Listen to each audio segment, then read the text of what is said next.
अस्सलाम वालेकुम, मेरा नाम है चौहान बाशमी और ये है Toyota Prius L package 2011 model. ये टोयोटा प्रियस की थर्ड जनरेशन है और ये गाड़ी पाकिस्तान में बहुत ज़्यादा पॉपुलर होती जा रही है, मेनली अपनी फ्यूल इकॉनमी और पावर की वजह से। ये गाड़ी 18 सीसी है लेकिन एवरेज आपको ऑल्टो वाली देती है और उसके अलावा साइज़ के लिहाज से भी ये गाड़ी एक ऑलमोस्ट सेडान है, तो मेरे ख्याल से ये गाड़ी पाकिस्तान के लिए एक बेस्ट वर्जन है। और इसके मैंने नई वाली जनरेशन का रिव्यू भी किया हुआ है, इसमें 4th जनरेशन का रिव्यू मैंने किया हुआ है, PHV का रिव्यू भी किया हुआ है। इस शेप में एक सनरूफ वाली कार आती है, मैंने उसका रिव्यू भी किया हुआ है। और उसके अलावा नई क्राउन्स, नई प्रियसेस, इन सब के रिव्यूज़ आप जाके हमारे चैनल पर देख सकते हैं। खैर, अगर बात कीजिए स्पेसिफिक गाड़ी की तो ये 11 मॉडल है, एल पैकेज है, रजिस्टर्ड है और इसकी डिमांड 42.5 लाख रुपए है, 4250। और ये गाड़ी साइकिल मोटरस्पोर्ट के पास अवेलेबल है। अगर आपने इसके बारे में कोई इन्फॉर्मेशन लेनी है तो आप इस दिए गए नंबर पर कॉल कर सकते हैं या फिर आप साइकिल मोटरस्पोर्ट को विजिट कर सकते हैं, जो कि रावलपिंडी में DH2 के गेट 1 के ऑपोजिट लोकेटेड है। साइकिल मोटर्स के टोटल 2 ब्रांचेस हैं, एक रावलपिंडी में मरी रोड पे और फिर एक रावलपिंडी में ये वाली ब्रांच। इन दोनों ही ब्रांचेस पे गाड़ियों की बाइंग एंड सेलिंग के साथ साथ गाड़ियों के काम भी किए जाते हैं, जैसा कि tints, wrap, ceramic coating, PPF, graphene coating. यहाँ पे गाड़ियाँ फेसलिफ्ट भी की जाती हैं और इसके अलावा यहाँ पे फिर एक पेंट बूथ भी अवेलेबल है। सो गाड़ियों की modification, buying and selling, car care या किसी भी तरह के काम के लिए cycle Motors and cycle motorsports is the place. Overall, it's a good car and today I'm going to review it. Let's start with the exterior of this car. लेकिन इस रिव्यू को शुरू करने से पहले मेरे चैनल को सब्सक्राइब जरूर कर लीजिएगा और वीडियो को लाइक जरूर कर दीजिएगा, क्योंकि YouTube पे ग्रोथ के लिए ये काफ़ी इंपॉर्टेंट है। खैर, अगर बात कीजिए स्पेसिफिक गाड़ी की तो ये प्रियस की 3rd जनरेशन है और इसका ओरिजिनल शेप है। ये गाड़ी 2011 में लॉन्च की गई थी और ये स्पेसिफिक कार भी 11 मॉडल ही है और इसमें लाइट्स वगैरह बिल्कुल नॉर्मल सी दी गई हैं और इसके अलावा बाकी भी लुक्स इसकी सिंपल सी हैं। इसके बाद इसके बहुत सारे डिफरेंट वर्जन आए थे और इसको फेसलिफ्ट भी किया गया था। इस गाड़ी में बेसिकली 5 मेन ग्रेड्स आते हैं। ग्रेड 1 और 2 बेसिक होते हैं, 3, 4 में सनरूफ आती है और 5 ग्रेड में सनरूफ के साथ सोलर भी आता है और वो PHV भी होती है। मैंने उन गाड़ियों के रिव्यूज़ भी किए हुए हैं। ये गाड़ी ऑलमोस्ट बेसिक है लेकिन स्टिल इसमें फीचर्स अच्छे दिए गए हैं। इस तरह से कि इसकी हेडलाइट जो हैं ये ऑटोमेटिक फीचर के साथ आती हैं, यानी कि ये डे और नाइट को सेंस करके ऑटोमेटिकली ऑन और ऑफ होंगी। पाकिस्तान में ये चीज़ अभी बहुत सारी कार्स के अंदर नहीं आ रही। फिर इसके अलावा इसमें प्रोजेक्शन लैम्प दिया गया है, लो और हाई के लिए अलग अलग दिए गए हैं लैम्प्स। और इसके अलावा नीचे ये गाड़ी फॉग भी ऑफर करती है। फॉग के ऊपर इसका ये काफ़ी बड़ा सारा इंडिकेटर दिया गया है और इसके अलावा ग्रिल वगैरह इसकी बिल्कुल बेसिक सी है। यहाँ तक प्रियस लुक्स के लिहाज से डिसेंट थी, लेकिन जो लेटेस्ट शेप आई है प्रियस की वो बहुत ज़बरदस्त है और यही वजह है कि वो वर्ल्ड वाइड और पाकिस्तान में बहुत तेज़ी से फैलती जा रही हैं। बाकी अगर बात कीजिए इसके टोयोटा के एम्बलम की तो इसके अंदर ब्लू कलर की लाइन्स दी गई हैं, जो कि शो करवाता है कि ये एक हाइब्रिड कार है। वाइपर इसमें नॉर्मल से दिए गए हैं और इसके अलावा ऊपर यहाँ पे कोई सेंसर्स वगैरह नहीं आते। इसके बड़े वर्जन में रडार वगैरह भी आता है, इसमें वो चीज़ नहीं है। इसमें क्रूज कंट्रोल आता है लेकिन नॉर्मल है, कुछ गाड़ियाँ एडाप्टिव भी ऑफर करती हैं। और अगर बात कीजिए साइड की तो साइड से भी ये गाड़ी लुक्स के लिहाज से डिसेंट है। अपने टाइम पे ये गाड़ी बहुत ज़्यादा एडवांस थी फीचर्स के लिहाज से और इसके अलावा लुक्स के लिहाज से भी ये 2011 के लिहाज से एक बहुत अच्छा डिज़ाइन था। कट लाइन्स यहाँ पे काफ़ी स्ट्रॉन्ग दी गई हैं और इसके अलावा साइड मिरर भी इस गाड़ी के लुक्स के लिहाज से डिसेंट हैं, फीचर्स के लिहाज से भी अच्छे हैं। इस तरह से कि साइड मिरर रिट्रैक्टेबल हैं और एडजस्टेबल हैं। इसमें इंडिकेटर भी दिया गया है और फिर ये गाड़ी बहुत सारे और वर्जन ऑफर करती है, किसी में रिट्रैक्टेबल आते हैं, किसी में 360 कैमरास वाला सेटअप आता है और इसके अलावा बाकी ये गाड़ी क्वार्टर ग्लास भी ऑफर करती है। इस तरह के साइड मिरर्स भी आपको बहुत सारी कार्स में देखने को मिल जाएंगे और उसकी वजह यह है कि टोयोटा एक पार्ट बनाता है और बहुत सारी कार्स में लगाता है। सेम गोज फॉर इंजन और ये चीज़ें मैं कवर करूँगा अभी इस रिव्यू में। बाकी इसके अलावा साथ यहाँ पे इसके हाइब्रिड की बैचिंग दी गई है। अगर आप कोई भी हाइब्रिड कार देखें तो उसके साइड पे कुछ ना कुछ दिया गया होगा जिससे आप आइडिया लगा सकते हैं कि वो गाड़ी हाइब्रिड है।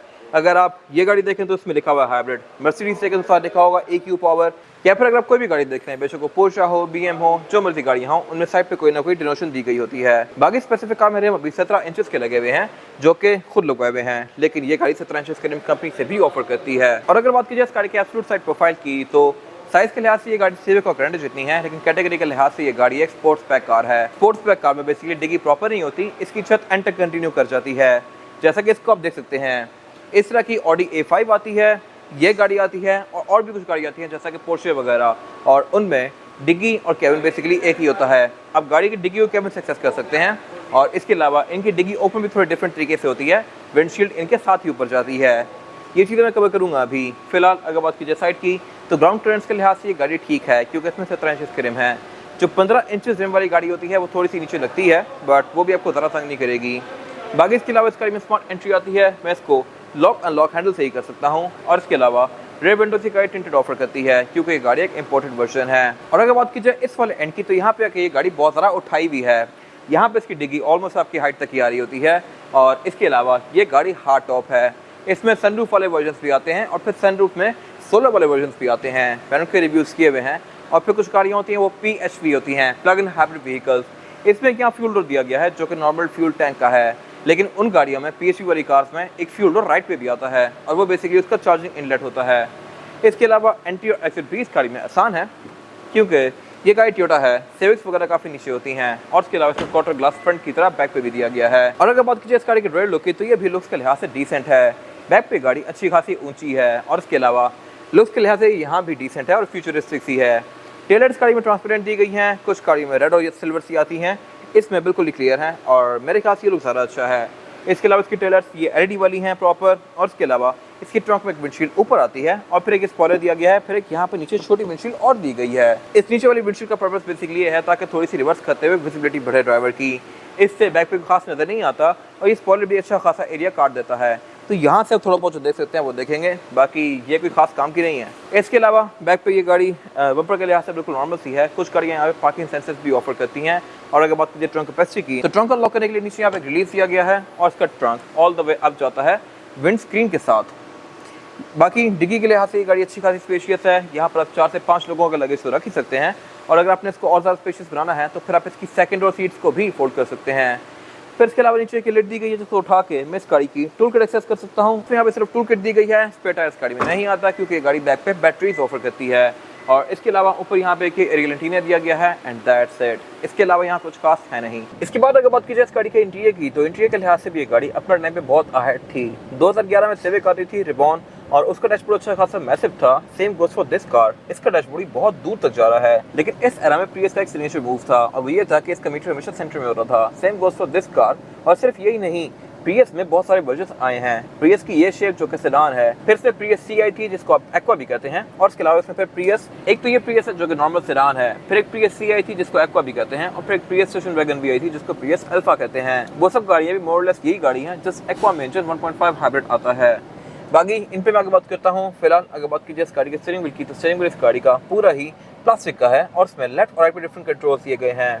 लेफ्ट स्पोक जो कंट्रोल्स है ये मल्टीमीडिया सिस्टम के हैं और राइट स्पोक को टेम्परेचर को अप डाउन करने का कंट्रोल दिया गया है। ये मेरे ख्याल से एक वियर्ड लोकेशन है टेम्परेचर कंट्रोल के लिए, यहाँ पे कुछ भी और काम कर सकता था बट नहीं दिया गया। बाकी इसके अलावा ये गाड़ी क्रूज ऑफर करती है जो कि स्टीयरिंग के पीछे दिया गया है जैसा कि ग्रैंड आई ऑल्टिस वगैरह में आता है, लेकिन एडाप्टिव नहीं है। इसके बड़े वर्जन एडाप्टिव क्रूज कंट्रोल भी ऑफर करते हैं। फिर इसके अलावा एयरबैग स्पेसिफिक गाड़ी में 8 हैं कि गाड़ी छोटी ट्रिम है, लेकिन स्टिल इसे एयरबैग यहाँ पे स्टीयरिंग में भी दिया गया है, डैशबोर्ड में भी दिया गया है, पिलर्स में भी दिया गया है और सीट के साइड पे भी एयरबैग इसमें दिए गए हैं। फिर इसके अलावा हेडलाइट के कंट्रोल इस गाड़ी में ऑटोमेटिक पीछे के साथ आते हैं, वाइपर के कंट्रोल इसमें नॉर्मल से हैं और बाकी स्टीयरिंग के पीछे वाला ये सारा एरिया ब्लैंक है। इसका मीटर यहाँ पे सेंटर में दिया गया है जो कि इस एरा में तो बिल्कुल पिक्सेलेटेड सा था और ये वाइट कलर का ही है। इसके बाद इसको काफ़ी एडवांस कर दिया गया था विद पैसेज ऑफ टाइम और इसके बीच में आप यहाँ से नेविगेट कर सकते हैं। मैं ट्रिप्स यहाँ से चेंज कर सकता हूँ, डिस्प्लेस चेंज कर सकता हूँ। यहाँ पे गाड़ी मुझे इसके इको स्कोर शो करवाएगी, हाइब्रिड स्टार्ट शो करवाएगी, ट्रिप्स शो करवाएगी, ये सारी चीज़ें यहाँ पे आती हैं। और बाकी डैशबोर्ड की जो इसकी फिनिश है ये भी लुक्स के लिहाज से अच्छी है। बाकी इसके अलावा इवेंट्स के टोटल 4 ही दिए गए हैं डैशबोर्ड में और बाकी पीछे इसमें इवेंट्स नहीं आते जो कि तो मेरे ख्याल से अच्छी बात थी। इवेंट से जो इसकी मल्टीमीडिया स्क्रीन दी गई है, ये स्क्रीन बिल्कुल बेसिक सी है और ये गाड़ी के कंप्यूटर के साथ सिंक नहीं है, यानी कि अगर मैं क्लाइमेट कंट्रोल कब ज़्यादा करता हूँ तो यहाँ पे कोई फ़र्क नहीं पड़ता। ये एक आफ्टर मार्केट स्क्रीन है जो कि इसमें लेकर लगाई हुई है और इसमें जो क्लाइमेट कंट्रोल दिया गया है, क्लाइमेट कंट्रोल इस गाड़ी में सिंगल जोन ही आता है लेकिन ये डिजिटल है। मैं इसके टेम्परेचर को यहाँ से एडजस्ट कर सकता हूँ और इसके अलावा इसमें फिर एक डस्ट पार्टिकल फिल्टर भी आता है जो कि एक अच्छी चीज़ है। फिर इसके अलावा साथ यहाँ पे इसका इंजन स्टार्ट स्टॉप बटन दिया गया है और पीछे गेयर सिलेक्टर वाला एरिया दिया गया है। इसमें जो गेयर सिलेक्शन है वो है PRND और B की। गेयर सिलेक्टर इसमें काफी क्यूट सा है और ये इलेक्ट्रॉनिक है। आप इसको डिफरेंट गेयर्स में इस तरह से स्विच करेंगे लाइक दिस। ऐसा ही गेयर शिफ्टर विजल और फिट में भी आता है। फिर इसके अलावा यहाँ पे पार्किंग के लिए अलग से बटन दिया गया है, ये इसका पार्किंग मोड है। पार्किंग ब्रेक इसकी पाँव पे आती है। बाकी उसके पीछे फिर इसका ये कप होल्डर दिया गया है। फिर इसके अलावा यहाँ पे इसके ड्राइव मोड दिए गए हैं ऊपर और ड्राइव मोड जो है इसमें वो है पावर मोड, इको मोड और ईवी मोड। ईवी मोड में आप इस गाड़ी को बैटरी से भी चला सकते हैं इंजन को यूज़ किए बगैर। और इसके अलावा इस पूरे ही पैनल से नीचे यहाँ पे एक और स्टोरेज कंपार्टमेंट दिया गया है।